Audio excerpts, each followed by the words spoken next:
আলহামদুলিল্লাহি রাব্বিল আলামিন ওয়াসসালাতু ওয়াসসালামু আলা আশরাফিল আমবিয়া ওয়াল মুরসালিন নবিয়িনা মুহাম্মদ ওয়া আলা আলিহি ওয়া সাহবিহি আজমাইন আম্মা বা'দ। প্রিয় উম্মাহ, একটি শাশ্বত সত্যের মানদণ্ড কখনোই আধুনিকতার চটকদার সস্তা স্লোগান কিংবা যুগের বাতাসে বদলে যাওয়া মানসিকতায় নির্ধারিত হয় না। যেই সভ্যতার জ্ঞানতত্ত্ব ও আইনের উৎস 1400 বছরেরও বেশি সময় ধরে কোরআন, সুন্নাহ ও সালাফে সালেহিনের অবিচল ঐক্যমত তথা ইজমায়ের উপর দাঁড়িয়ে আছে, তাকে মনস্তাত্ত্বিক গোলামি আর উদারপন্থার রং মাখিয়ে বদলে দেওয়ার অপচেষ্টা কোনো নতুন ঘটনা নয়। সম্প্রতি ইসলামী শরীয়তে স্পষ্ট অকাট্যভাবে নিষিদ্ধ বাদ্যযন্ত্র তথা মিউজিককে হালাল প্রমাণের এক মানসিক কসরত লক্ষ্য করা যাচ্ছে। কথিত উদারতার দোহাই দিয়ে উম্মাহর অবিসংবাদিত ফুকাহাগণকে কট্টরপন্থী আখ্যা দিয়ে উম্মাহর তোরস ও মানহাজ থেকে দূরে সরানোর একটি কৌশলী প্রবণতা দেখা যাচ্ছে।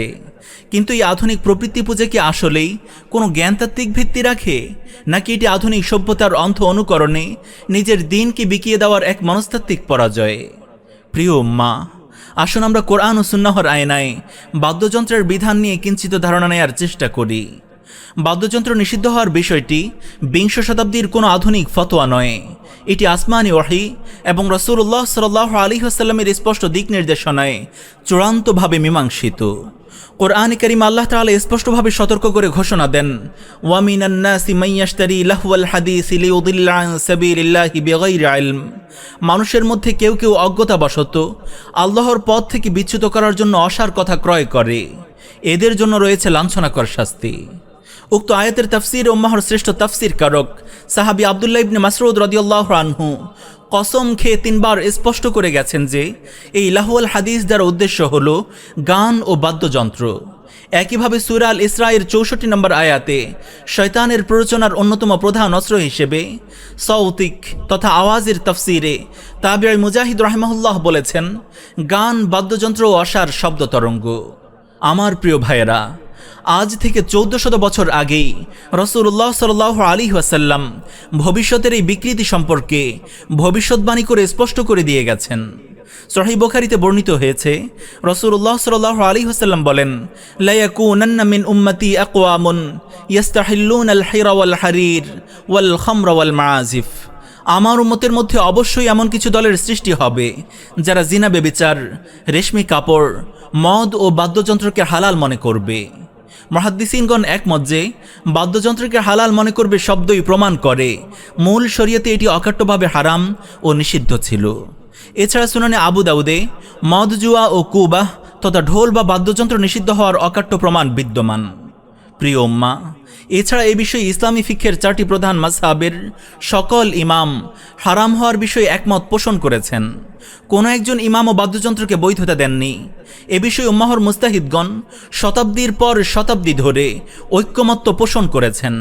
হানাফি মাযহাবের প্রসিদ্ধ ইমাম আল কাসানি স্পষ্ট বলেছেন যে যেসব স্থানে বাঁশি, সেতার, ঢোল ইত্যাদি বাদ্যযন্ত্রের সমাহার থাকে সেখানে যাওয়া তা শ্রবণ করা সম্পূর্ণ হারাম। ফতোয়া আলমগীরিতে বাদ্যযন্ত্র শ্রবণকে স্পষ্টভাবে গুনাহ ও হারাম হিসেবে আখ্যা দেওয়া হয়েছে। ইমাম মালিক রাহিমাহুল্লাহকে গান ও বাদ্যযন্ত্র সম্পর্কে জিজ্ঞাসা করা হলে তিনি সরাসরি উত্তর দিয়েছিলেন, আমাদের নিকট তথা মদিনার অধিবাসীদের কাছে কেবল ফাসিক তথা পাপী লোকেরাই এটি করে থাকে। ইমাম শাফিঈ রাহিমাহুল্লাহ কিতাবুল উম্মি লিখেছেন, গান ও বাদ্যযন্ত্র হলো অনর্থক বিষয় যা বাতিলের সদৃশ। যে এতে লিপ্ত থাকে সে নির্বোধ, তার সাক্ষ্য প্রত্যাখ্যান করা হবে। ইমাম নববী রাহিমাহুল্লাহ ও মিনহাজুত তালিবিনে সর্বপ্রকার সুর সৃষ্টিকারী যন্ত্র ব্যবহার হারাম ঘোষণা করেছেন। ইমাম আহমদ ইবনে হাম্বল রাহিমাহুল্লাহ বেহালা, বাঁশি, সেতার সম্পর্কে এক বাক্যে বলেছেন, এসবের প্রতিটিই হারাম। ইমাম ইবনে তাইমিয়া রাহিমাহুল্লাহ নিশ্চিত করেছেন যে বাদ্যযন্ত্র হারাম হওয়ার ব্যাপারে 4 মাযহাবের ইমামগণ ঐক্যমত্য পোষণ করেছেন। এতক্ষণের আলোচনার মাধ্যমে আমরা স্পষ্ট হয়েছি যে এগুলোকে জায়েজ বলার ন্যূনতম কোনো অবকাশ নেই, যদিও কিছু আলেম এই বিষয়ে বিচ্ছিন্ন মত ব্যক্ত করেছেন।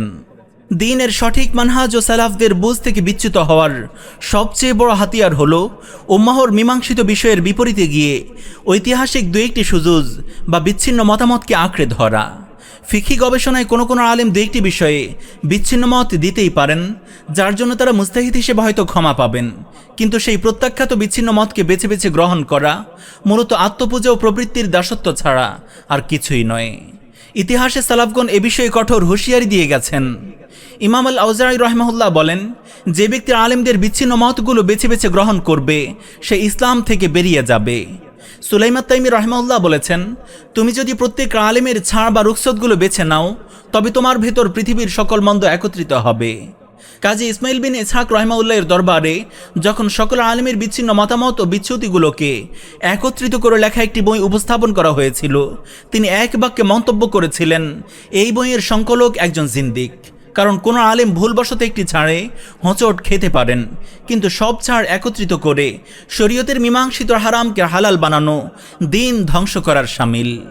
প্রিয় উম্মাহ, যারা বাদ্যযন্ত্রের হারাম ফতোয়াকে তাচ্ছিল্য করে কট্টরপন্থী ঘোষণা করেন তারা মূলত অজ্ঞতা ও খাহেসাতের মোহে অন্ধ। বাদ্যযন্ত্র কোনো হঠাৎ তৈরি প্রযুক্তি নয়, এটি মানব ইতিহাসের প্রাচীনতম অনর্থক কায়িক চর্চা, যা মানুষকে আল্লাহমুখী চিন্তা থেকে বিচ্যুত করে কল্পনার মায়াজালে আবদ্ধ করে। হামাস বা কোনো নির্দিষ্ট দলের উদাহরণের দোহাই দিয়ে ইসলামী শরীয়তের সর্বসম্মত বিধানকে বদলে ফেলা যায় না। দ্বীনের মানহাজ নির্ধারণ করেন আল্লাহ, তার রসুল সাল্লাল্লাহু আলাইহি ওয়াসাল্লাম এবং উম্মাহর সালাফগণ, কোনো রাজনৈতিক দল বা সাময়িক জনতুষ্টির স্লোগান নয়। আজ থেকে ২০ বছর পর কিংবা কে কতটুকু বদলে গেল তা দিয়ে হকের পরিমাপ হয় না। হকের পরিমাপ নির্ধারিত হয়ে গেছে আজ থেকে ১৪০০ বছর আগেই। অপসংস্কৃতি ও পশ্চিমা মনস্তাত্ত্বিক আগ্রাসনের সামনে দাঁড়িয়ে যারা শাশ্বত সত্যকে কট্টরপন্থা বলে আখ্যা দিচ্ছে, তারাই মূলত ইনিয়ে বিনিয়ে মুজাহিদদেরকে জঙ্গি ও খারেজি আখ্যা দিয়েছে। এরাই মূলত নিজেদের প্রবৃত্তি ও সামাজিক যোগ্যতা অর্জনের প্রতিযোগিতায় নিজেদেরকে বিকিয়ে দিচ্ছেন। বাস্তবতা এটাই, বাদ্যযন্ত্র হারাম ছিল, হারাম আছে এবং কিয়ামত পর্যন্ত শরীয়তের অকাট্য দলিলের ভিত্তিতে এটি হারামই থাকবে। বিচ্ছিন্ন মতের দোহাই দিয়ে মনকে সান্ত্বনা দেওয়া সম্ভব, কিন্তু আল্লাহর দেওয়া শাশ্বত মানদণ্ডকে নস্যাৎ করা অসম্ভব। আল্লাহ তাআলা কথাগুলো বোঝার ও আমল করার তৌফিক দান করুন। আমিন ইয়া রাব্বাল আলামিন।